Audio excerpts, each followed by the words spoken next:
تو میرے بھائیوں اس چیز کو ہلکے میں نہ لو، یہ رسول اللہ کی سنت ہے، اللہ کے رسول کی چہرے پر تھی، اس میں کسی عالم کسی کتاب کا کوئی اختلاف نہیں ہے، سب کے ہاں یہ بات متفق ہے کہ رسول اللہ کی چہرے پر داڑھی تھی۔ مسلمانوں کی بات کر رہا ہوں، ایک اور فرقہ ہے جو خود کو کہتا تو مسلمان ہے مگر ہے نہیں، ان کی میں بات نہیں کر رہا ہوں، میں مسلمانوں کی بات کر رہا ہوں۔ مسلمانوں کا اس چیز میں کوئی اختلاف نہیں، چاہے بریلوی ہے، چاہے دیوبندی ہے، چاہے اہل حدیث ہے، جو بھی ہے ان کا اس چیز میں کوئی اختلاف نہیں ہے کہ محمد رسول اللہ کی چہرے پر داڑھی تھی۔ اور یہ تو ایسا گناہ ہے کہ علماء کا اس پر متفقہ فتویٰ ہے، متفقہ اس فتویٰ کو کہا جاتا ہے جس میں کسی کا کوئی اختلاف نہیں ہوتا ہے۔ اگر کسی شخص نے داڑھی کاٹی، کیا کیا؟ داڑھی کو یوں شیو کیا اور پھر جا کر شیشے میں کھڑا ہو گیا اور شیشے میں اپنی شیو داڑھی کو دے کر یہ بات کہی کہ میں نے داڑھی کاٹی، میں کتنا خوبصورت ہو گیا، میں کتنا اچھا لگ گیا داڑھی کاٹنے کے بعد۔ علماء کہتے ہیں اس کا نکاح بھی ٹوٹ گیا اور یہ اسلام سے بھی خارج ہو گیا، یہ دوبارہ کلمہ بھی پڑھے گا اور دوبارہ تجدید نکاح بھی کرے گا۔ ہمارے چمن بلوچستان کے ایک بڑے عالم دین اس پر بات کی تھی، حفیظ محمد یوسف صاحب، تو بڑا ہنگامہ مچ گیا تھا۔ یہ کیا بات کہی؟ اسلام اتنا تنگ نظر ہے، چھوٹی چھوٹی باتوں پر لوگوں کو اسلام سے نکال رہے ہو، نکاح باطل کروا رہے ہو، بدبخت روزانہ محمد رسول اللہ کے داڑھی اور سنت کو کاٹ کر نالے میں بہا رہے ہو، آپ کو شرم نہیں آتی ہے؟ آپ کا نفس، آپ کا ضمیر آپ کو ملامت نہیں کر رہا ہے؟ داڑھی کاٹ کر شیشے میں کھڑے ہو کر کہتے ہو محمد رسول اللہ کے سنت کا قتل کر کے میں خوبصورت لگ رہا ہوں۔ آپ مجھے بتاؤ، آپ مسلمان رہ گئے ہو؟ آپ مسلمان ہو سکتے ہو؟ جس محمد رسول اللہ نے ہم تک کلمہ پہنچایا، جس محمد رسول اللہ کی وجہ سے ہمیں مسلمان کا نام ملا، جس محمد رسول اللہ کی وجہ سے ہم خود کو مسلمان اور مومن کہتے ہیں، اسی محمد رسول اللہ کا سنت، اس کی مبارک داڑھی کاٹ کر نالے میں بہا کر اس کے باوجود خود کو خوبصورت کہہ رہے ہو، اور آپ مسلمان ہو، آپ مومن ہو۔ اس نے یہ بات کہی کہ اگر کسی نے داڑھی شیو کی، شیشے میں کھڑے ہو کر یہ کہا کہ میں کتنا خوبصورت لگ رہا ہوں، ان کا بھی یہ متفقہ فتویٰ آیا کہ یہ شخص اسلام سے خارج ہے، اس کا نکاح بھی باطل ہے، یہ دوبارہ کلمہ بھی پڑھے گا اور دوبارہ اپنا تجدید نکاح بھی کرے گا۔ یہ گناہ وہ ہوتا ہے نا کہ ایک بندہ شرمندہ ہو کر گناہ کرتا ہے۔ کیا ہوتا ہے؟ شرمندہ ہو کر گناہ کرتا ہے۔ یار ایک بندہ داڑھی کاٹ رہا ہے، اس کو اچھا نہیں لگتا ہے، وہ شرمندہ ہے، اس کے دل میں یہ احساس ہے کہ داڑھی محمد رسول اللہ کی سنت ہے، میں اس کو کاٹ رہا ہوں، غلط کر رہا ہوں۔ ایک شخص نماز نہیں پڑھ رہا ہے، وہ شرمندہ ہے، وہ اپنے دل پر ایک بوجھ محسوس کر رہا ہے کہ میں نماز نہیں پڑھ رہا ہوں، ایک بہت بڑے گناہ کا مرتکب ہو رہا ہوں۔ ایک بندہ جھوٹ بول رہا ہے مگر وہ شرمندہ ہے، اس کے دل پر بوجھ ہے کہ میں گناہ کر رہا ہوں۔ ایسے بندے کو اللہ ہدایت دے گا، ایسے بندے کو اللہ اپنے رحمت کی لپیٹ میں لے گا، ایسے بندے کو اللہ سدھارے گا، ایسے بندے کو اللہ صراط مستقیم پہ چلائے گا۔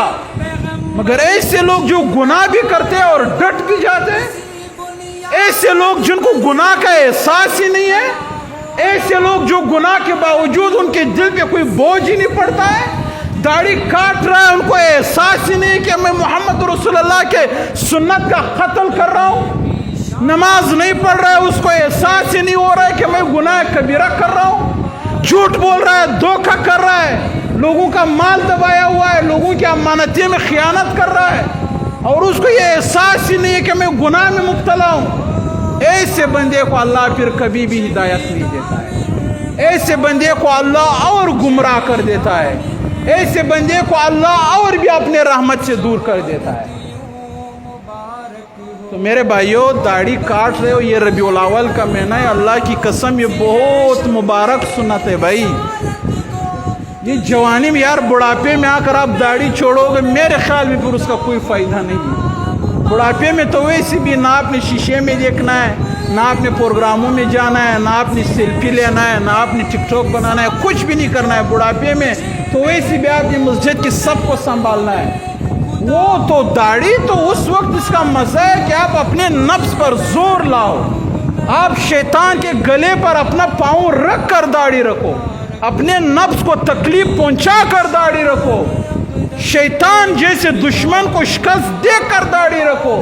اس داڑھی کا پھر آپ مزہ دیکھو، اس داڑھی کا پھر آپ بہاریں دیکھو، اس داڑھی کا پھر آپ نور دیکھو۔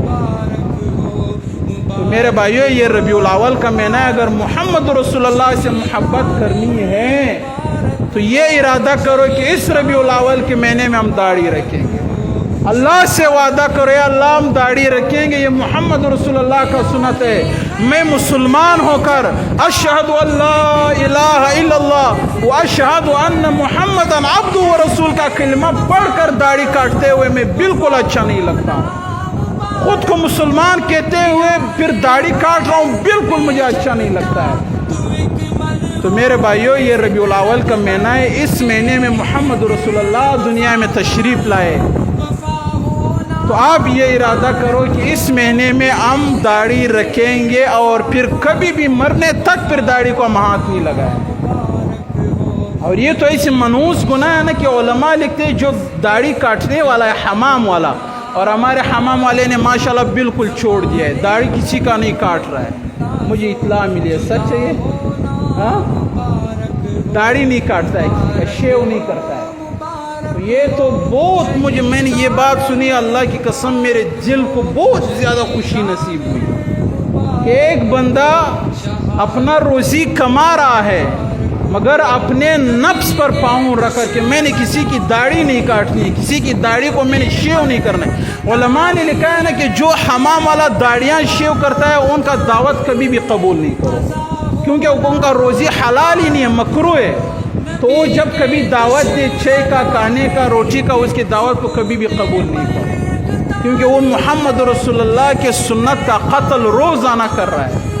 اگرچہ داڑھی کاٹنے والا وہ کوئی اور ہے مگر آپ تو اس میں مددگار ہو نا، کاٹ تو آپ رہے ہو، محمد رسول اللہ کی سنت پر بلیڈ تو آپ پھیر رہے ہو نا، اس چیز میں تو آپ مبتلا ہو رہے ہو۔ تو اللہ تعالیٰ ہمیں حقیقی عاشق رسول بنائے، ایک دن والا آنا، نہ ایک مہینے والا آنا، ایک جلوس والا، حقیقی عاشق رسول جو مرنے تک محمد رسول اللہ سے عشق اور محبت کرے، ایسے عاشق رسول بنیں گے انشاءاللہ۔